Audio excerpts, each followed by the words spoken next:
अब सवाल ये कि इस्तीफ़ा दिया गया है या इस्तीफ़ा लिया गया है। कथित रूप से चिट्ठी में लिखा है कि उनके स्वास्थ्य को देखते हुए वो अपना पद छोड़ रहे हैं, लेकिन उनकी दिनचर्या से, उनके काम करने के तरीके से लगता नहीं था कि उनके स्वास्थ्य में बहुत ज़्यादा दिक्कत थी।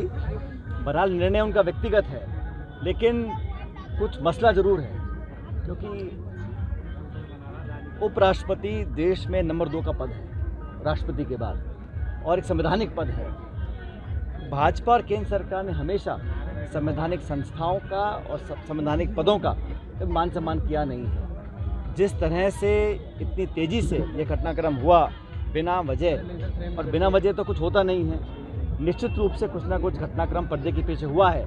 सरकार को खुलासा करना चाहिए ऐसे क्या विशेष परिस्थितियां थीं जहां पर एक किसान पृष्ठभूमि के व्यक्ति को अचानक अपने पद से छोड़ना पड़ा।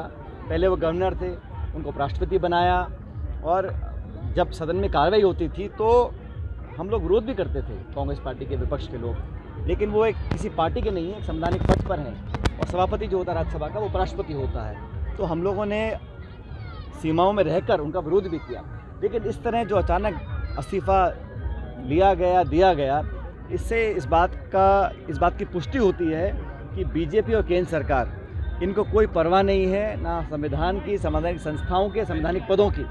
तो आज नहीं तो कल इसका खुलासा ज़रूर होगा कि एक ऐसे व्यक्ति को जिसका भाजपा बड़ाई लेने की कोशिश करती थी कि हमने किसान वर्ग के व्यक्ति को पहली बार उपराष्ट्रपति बनाया है, मानने से इनकार करता हूं कि मात्र स्वास्थ्य कारण से धनखड़ साहब ने अपना इस्तीफा दिया होगा।